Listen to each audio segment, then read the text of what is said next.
Crise institucional nos Estados Unidos. Suprema Corte ordena que o governo Trump facilite retorno de imigrante deportado por engano, mas Casa Branca nega decreto. Em Washington, o presidente de El Salvador ironiza caso e fala em contrabando. Senador de Maryland viaja à América Central em busca de respostas. A Universidade de Harvard tem mais de 2 bilhões de dólares em verbas cortados pelo governo. A instituição compra a briga e se recusa a cumprir exigências de Donald Trump. Você vai ver também, cientistas afirmam que o planeta a 124 anos-luz de distância tem fortes indícios de vida extraterrestre.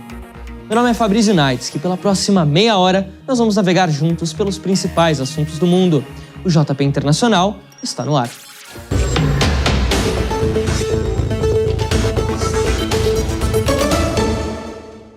Olá, seja muito bem-vindo, o JP Internacional está no ar, aqui no nosso momento para falar de tudo o que aconteceu ao redor do mundo ao longo da semana e o que vai acontecer na próxima semana. A gente começa essa edição falando sobre o presidente Donald Trump e a Justiça dos Estados Unidos, que voltaram a se estranhar nos últimos dias. A Suprema Corte decretou por unanimidade que a Casa Branca deve facilitar o retorno de um migrante deportado para El Salvador por engano. Mas o governo ignorou a ordem e pode passar por cima da decisão judicial. É o que a gente confere agora na reportagem de Carlos Martins. O erro já havia sido admitido há algumas semanas. No começo do mês, a Casa Branca confirmou que Kilmar Armando Ábrego Garcia, um cidadão salvadorenho que tinha status legal nos Estados Unidos, foi mandado para El Salvador por um erro administrativo. Garcia, de 29 anos, vivia no estado de Maryland e é casado com uma americana. Ele foi preso por oficiais da imigração no começo de março, enquanto voltava para casa com o filho pequeno.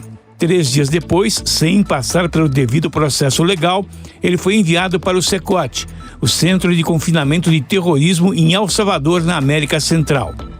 Mas o caso em março não foi inédito.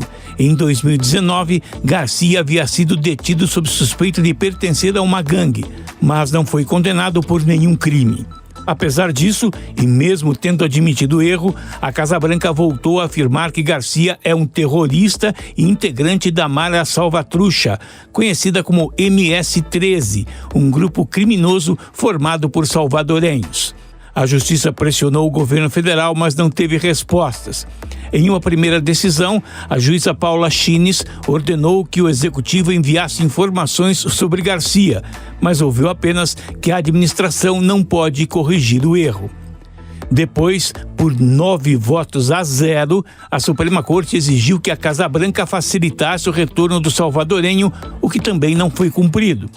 Na petição inicial, os advogados de Garcia afirmam que o governo tenta atrasar e ofuscar as ordens judiciais, enquanto a vida e segurança de um homem estão em risco. Dias depois, o presidente Donald Trump recebeu a visita de Nayib Bukele. O presidente de El Salvador foi questionado sobre o eventual retorno de Garcia. Como eu posso contrabandear? Como eu posso retorná-lo para os Estados Unidos? É como se estivesse entrando com ele clandestinamente nos Estados Unidos. Claro que não vou fazer isso. Essa pergunta é absurda. Como posso contrabandear um terrorista para os Estados Unidos? Eu não tenho poder para enviar ele de volta para cá. Em Maryland, a esposa de Garcia, Jennifer Vasquez, fez um apelo emocionada e pediu que os dois líderes parem com os jogos políticos e tragam o seu marido de volta para casa. Mas a comoção não abalou a Casa Branca. Sem apresentar motivos, a porta-voz do governo afirmou que Garcia nunca mais voltará a viver nos Estados Unidos. Se ele voltar aos Estados Unidos, ele será deportado de novo, imediatamente. Nada vai mudar o fato de que Ábrego Garcia nunca será um pai em Maryland. Ele nunca mais vai morar nos Estados Unidos da América de novo. A briga entre o governo Trump e o judiciário não é novidade. Para especialistas, a administração poderia ser condenada por desacato judicial. Uma possibilidade avaliada pelo professor de Direito Internacional, Manuel Furriela. Não é comum nos Estados Unidos esse tipo de conflito entre poderes, principalmente do Poder Judiciário com o Poder Executivo. Agora, já em relação a um caso específico de um cidadão que foi deportado para El Salvador irregularmente pelos Estados Unidos, já que contra ele não haviam decisões judiciais que mostrassem que era na parte de gangue ou tivesse participação em grupos criminosos, nesse caso específico, acho que é ainda pior, porque você não tem propriamente um debate judicial se a questão é ou não, ou fere ou não uma determinada lei. Não, aí é cristalino. Sob ele não pesam nenhum tipo de acusação específico que já tenha uma decisão judicial. E já há um reconhecimento, ou houve, que a deportação ela fazia parte de uma lista onde houve um erro. O próprio Poder Executivo assume isso. Então, depende da decisão do governo americano, do Poder Executivo, solicitar ao governo de El Salvador a devolução dessa pessoa. Acredito que o receio do governo americano em atender essa questão específica é por imaginar que ao deportar em larga escala, mesmo havendo, na maior parte dos casos, uma lógica nas deportações, principalmente dessa de criminosos, podem haver exceções. E se você abre para um caso, devem vir outros. Já em El Salvador, as tensões também cresceram. O senador democrata Chris Van Hollen, que viajou para tentar visitar Garcia, teve acesso negado à prisão na quarta-feira. O congressista pressionou as autoridades salvadorenhas e, um dia depois, sem explicações oficiais, conseguiu a liberação. As imagens do encontro foram publicadas pelas redes sociais e ironizadas pelo presidente Bukele. Donald Trump mantém a versão de que o governo não é obrigado a seguir as medidas da justiça e entrou com um recurso alegando que os juízes não possuem autoridade sobre a política migratória. Eu acho que os poderes da República, eles têm sofrido crises de identidade no mundo todo. Se a gente falar em termos internacionais, mas acho que está mais relacionado com cada um saber a sua função e retomar as origens. Eu acho que esse é o desafio. E no caso dos Estados Unidos, a Suprema Corte, ao decidir pelo retorno de um deportado irregular, essa decisão que tem que ser cumprida é uma decisão da justiça. Quando as pessoas imaginam que vão fazer negócios no país, ou a sociedade imagina como ela vai se organizar, ela tem que perceber que as decisões tomadas pelos poderes, elas têm que ser cumpridas. E decisões judiciais principalmente. Né? O Poder Judiciário tem essa prerrogativa de decisão e os outros poderes têm que cumprir. Então, sim, né, você tem uma percepção de insegurança jurídica e isso pode abrir precedente para que outras situações também criem certos conflitos. Enquanto o Executivo e o Judiciário discutem nos Estados Unidos, Kilmar Garcia aguarda uma decisão final. A briga entre os poderes não tem hora para acabar e a angústia para voltar para casa só aumenta. Bom, para falar mais sobre esse assunto, a gente conversa com o professor de História Americana na Temple University da Filadélfia, Lucas de Souza Martins. Professor, seja muito bem-vindo ao JP Internacional. Um prazer contar com você aqui novamente. Oi, Fabrício. Muito bom estar aqui com você e também com os amigos aqui da Jovem Pan. Professor, inclusive, que agora é pai, hein? Parabéns, professor. Queria começar te fazendo a seguinte pergunta. É raro a gente ver nos Estados Unidos uma briga tão forte entre executivo e judiciário. É uma democracia muito sólida, uma democracia que é referência para outros países aqui no Ocidente. Mas agora, diante dessa discussão, o judiciário dá uma ordem, a Suprema Corte decidiu por unanimidade que a Casa Branca deve facilitar o retorno de Kilmar Garcia para os Estados Unidos. A Casa Branca se nega a fazer isso. Como que fica o balanço constitucional do país a partir desse momento? Bem, Fabrício, fica mais do que claro que hoje os Estados Unidos vivem um cenário de embate institucional. Agora, cabe a nós analisarmos para entender qual será a extensão dessa crise institucional entre os poderes. Afinal, nenhum dos lados parece que vai ceder às pressões do outro lado. Por exemplo, a Casa Branca não parece que vai efetivamente se mexer para trazer de volta um cidadão, Garcia, que estava no estado de Maryland, foi deportado para El Salvador. E também a Justiça parece que continuará avançando com relação às ações da Casa Branca, juízes conservadores, inclusive, que foram indicados pelo presidente conservador Ronald Reagan, também já escreveram e já definiram as ações da Casa Branca como chocantes diante deste cenário. Ou seja, cabe a nós tentarmos observar e também esperar para ver efetivamente qual será a extensão desta crise institucional, na medida em que ambos os lados desta questão não parecem estar dispostos a ceder. Professor, quando a gente fala de crise nesse governo Trump, que ainda nem completou 100 dias, essa não é a primeira vez que a gente ouve falar dessa palavra no segundo mandato. Mas geralmente são discussões mais ideológicas, goste ou não, aquela coisa toda que a gente está acostumado a ouvir falar. Agora é uma briga que não acontece pela primeira vez nesse segundo mandato, é verdade, mas uma briga entre executivo e judiciário. Qual é o tamanho de fato dessa crise? Já podemos dizer que é a maior crise desse segundo mandato de Donald Trump? Com certeza já é uma crise institucional na medida em que o governo atual, a nova Casa Branca, tem uma convicção ideológica a respeito das suas políticas, da forma como quer conduzir a sua política de deportações na fronteira americana, com relação ao acesso, por exemplo, à cidadania americana, daqueles que nascem aqui em território que faz parte dos Estados Unidos. É uma crise institucional porque toda a política, né, a visão de mundo da Casa Branca se expande para além dos limites constitucionais, do judiciário. Então, na medida em que a Casa Branca adota políticas e medidas que claramente interferem nos seus limites, logicamente que nós teremos um cenário de crise institucional, por isso que já dá para dizer claramente que há um cenário de crise na medida em que a pauta do presidente, a sua agenda política esbarra nos seus limites constitucionais e por isso a palavra é sim crise. Bom, na tarde de sexta-feira, melhor dizendo, o senador Chris Van Hollen confirmou que o Kilmar Garcia foi transferido para uma outra prisão em El Salvador, deixou o CECOT. E aí a gente entra na seguinte questão, professor.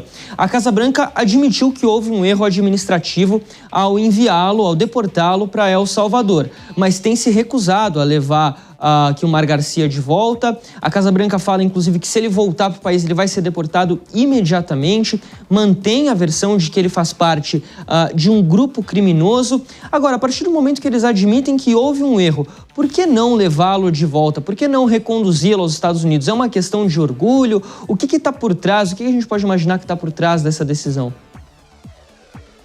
É uma questão também de narrativas políticas, Fabrício, até porque a Casa Branca já tem se posicionado de forma diferente da forma como havia se posicionado inicialmente, criticando, por exemplo, órgãos de imprensa como o jornal The New York Times, através de um post da própria Casa Branca, chamando a atenção para um suposto envolvimento de Garcia com organizações criminosas baseadas nos Estados Unidos. É um embate claramente político também, e é por isso que a Casa Branca precisa recompor a forma como trata desse caso, dessa narrativa política, para apresentar que, de fato, haveria, pelo menos na perspectiva do Partido Republicano, do governo Trump, um motivo que justificasse a deportação de Garcia. E, por outro lado, também os democratas precisam se organizar na medida em que encontram nesta situação uma oportunidade para fazer críticas ao governo e já uma divisão, inclusive, dentro da oposição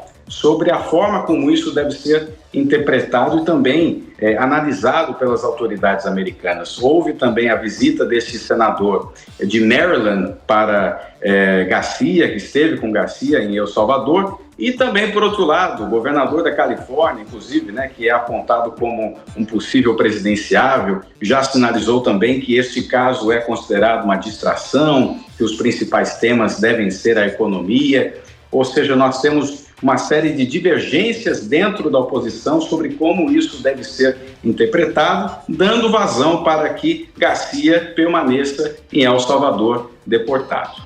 Bom, o professor Lucas de Souza Martins já volta a falar com a gente aqui no JP Internacional. Agora a gente vai olhar uma outra história envolvendo o governo Trump. O presidente americano não para de movimentar o mundo com as suas decisões polêmicas. Agora um dos alvos passou a ser a Universidade de Harvard. a mais antiga dos Estados Unidos. E o governo já se mostrou disposto a fazer de tudo para vencer essa briga. É o que a gente vê na reportagem da Bruna Millan. A disputa começou quando Harvard se tornou a primeira universidade a desafiar abertamente as exigências do governo americano, que querem restringir o ativismo político em seu campus. O governo Trump congelou aproximadamente 2 bilhões e 300 milhões de dólares, o equivalente a 13 bilhões e 500 milhões de reais em recursos destinados à universidade.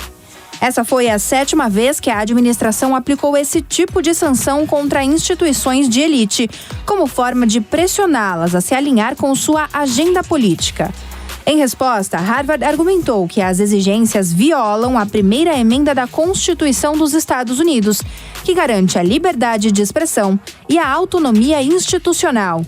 Advogados da universidade afirmaram que nem Harvard, nem qualquer outra universidade privada pode permitir ser assumida pelo governo federal. E toda essa tensão se agravou ainda mais com as manifestações pró-Palestina em diversos campi americanos, que o governo passou a associar ao crescimento do antissemitismo.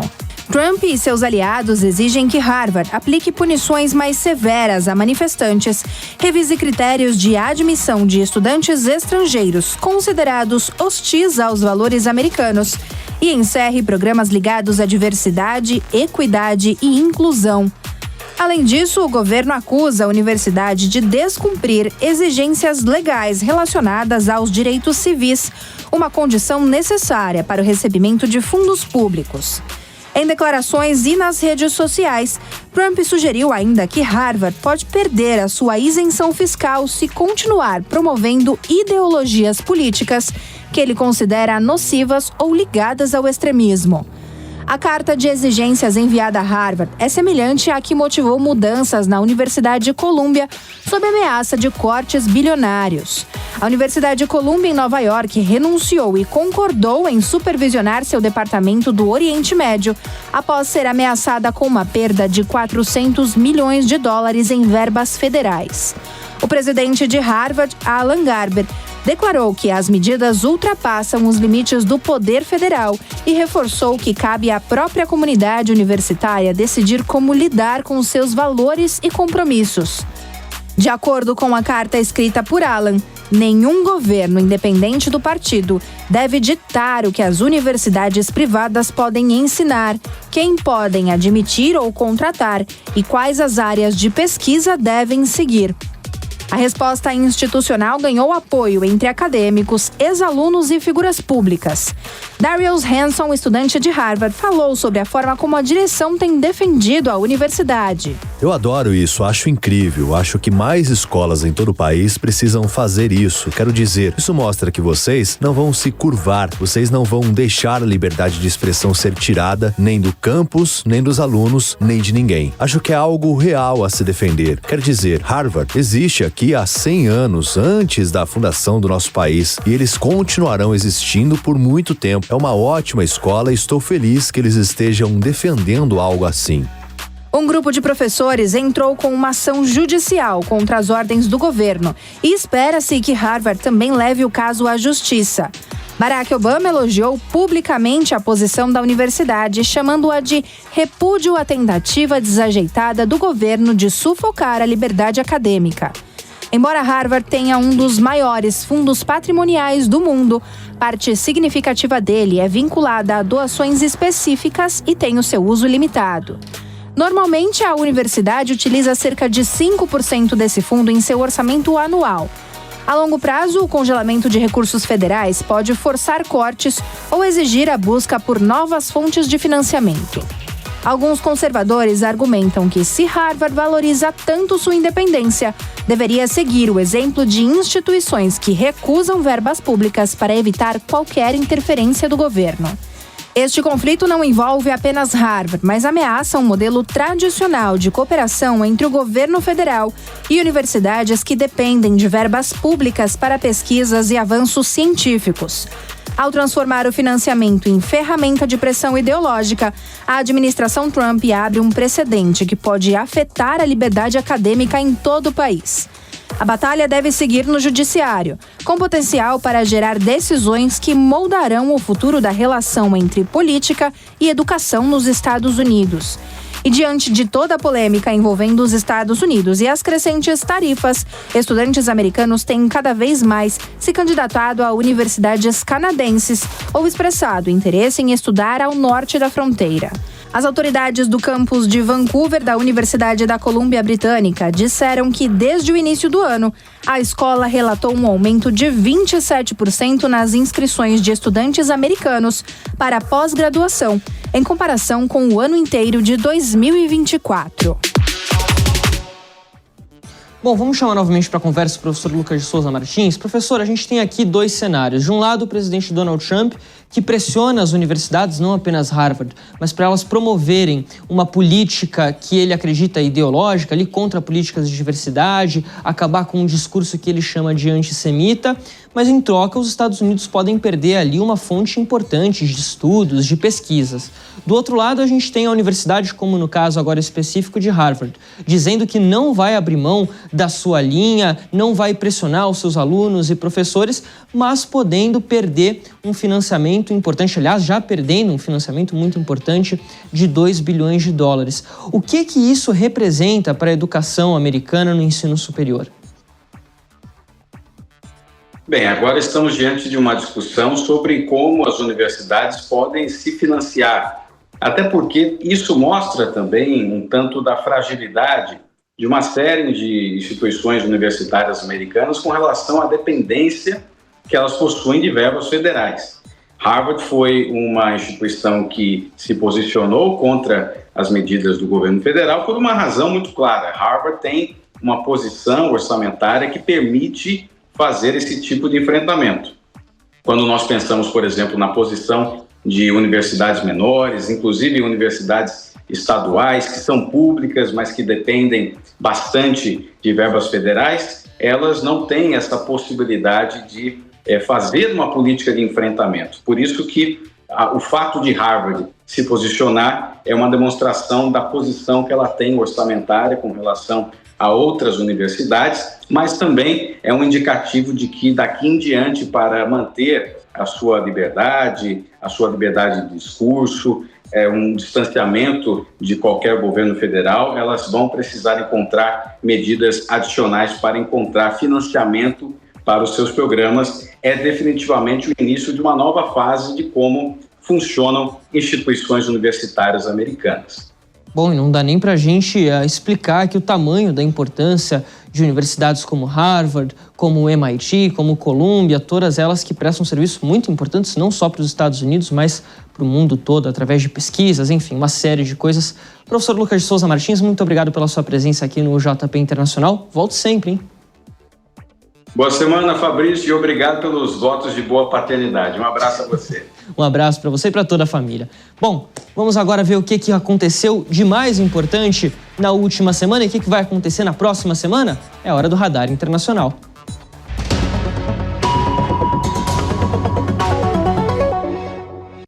Vamos nessa então conferir o que foi manchete, o que foi destaque ao redor do mundo na última semana? Começando pelo Equador, quase vizinhos aqui do Brasil. Daniel Noboa foi reeleito presidente do país com 55% dos votos. A vantagem de mais de 11 pontos contra Luísa Gonçalves foi bem acima do que indicavam as pesquisas. E a candidata esquerdista não reconheceu a derrota. Um dos tigres asiáticos, Singapura, dissolveu o parlamento e convocou novas eleições para 3 de maio. A medida veio um dia após o país revisar para baixo a previsão de crescimento do PIB, passando de 1% a 3% para 0% a no máximo 2% nesse ano, muito por conta das tarifas de Donald Trump.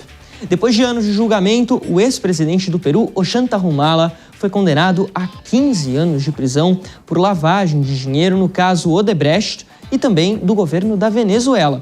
Já a ex-primeira-dama Nadine Heredia, que também foi condenada, recebeu asilo do Brasil e chegou ao país na quarta-feira. Virando aqui a nossa página, também depois de anos de negociação, a OMS finalmente aprovou o acordo para prevenção e enfrentamento de pandemias.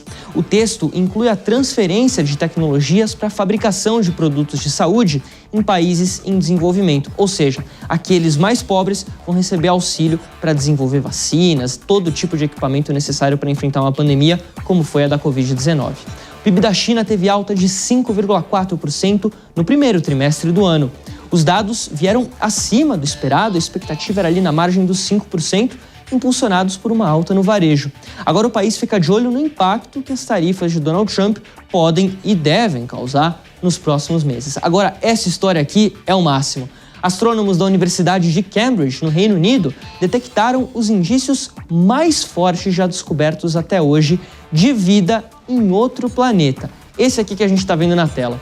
Os sinais foram detectados pelo telescópio espacial James Webb no planeta K2-18b, a 124 anos-luz de distância na constelação de Leão. E esse planeta aqui é 2,5 vezes maior do que a Terra.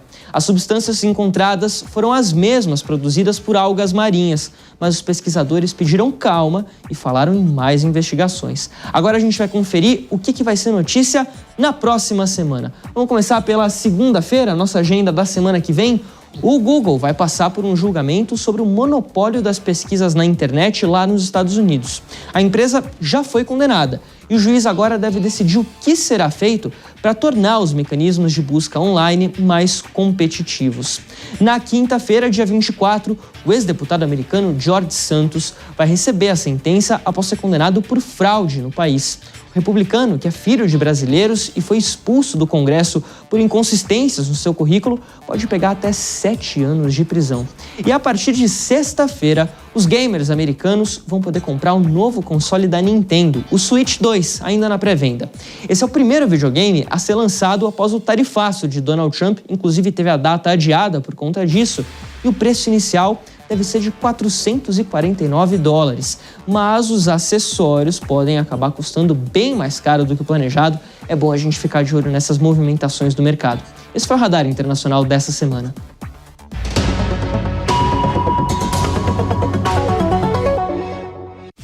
A Guerra Civil no Sudão completou 2 anos com dezenas de milhares de mortos e continua sem uma previsão de término pacífico. A reportagem é de Grieco Holtz. O conflito devastador já matou dezenas de milhares de pessoas, deslocou cerca de 13 milhões de habitantes e desencadeou a pior crise humanitária do mundo, sem qualquer solução pacífica à vista. Os combates começaram em 15 de abril de 2023, entre o exército oficial comandado por Abdel Fattah al-Burhan e as forças de apoio rápido, lideradas por Mohamed Hamdan Daglo, ex-vice de Burhan. Em poucas horas, a capital Khartoum virou um campo de batalha, com cadáveres espalhados pelas ruas e centenas de milhares de civis em fuga. No mês passado, a retomada de Khartoum pelo exército representou uma virada simbólica após mais de um ano de derrotas. Muitos civis celebraram o que consideraram uma libertação depois de meses sob o controle das FARC, grupo acusado de genocídio, saques e violência sexual. Reunidos em Londres, representantes de países do leste da África e da Europa anunciaram a mobilização de recursos equivalentes a mais de 5 bilhões de reais em ajuda humanitária para o Sudão. Nenhuma das partes em conflito participou do encontro. O comissário da União Africana para Assuntos Políticos, Paz e Segurança afirmou que não existe uma solução militar no Sudão e defendeu uma interrupção imediata e incondicional das hostilidades. Segundo ele, isso deve ser seguido por um diálogo inclusivo para acabar com a guerra.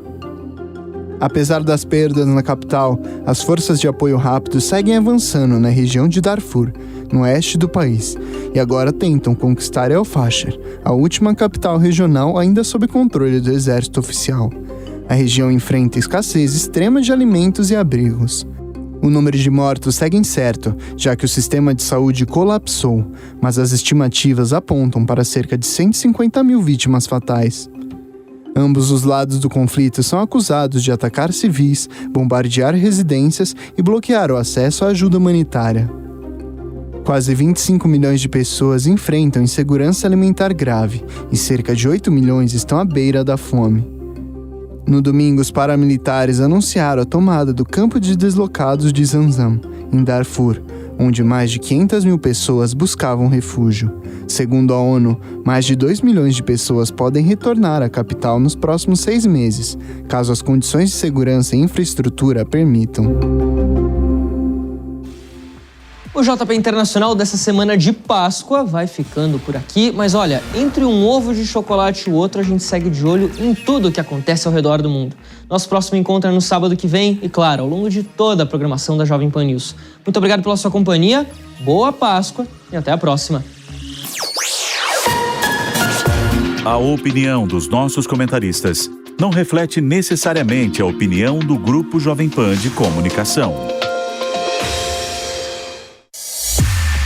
Realização Jovem Pan News.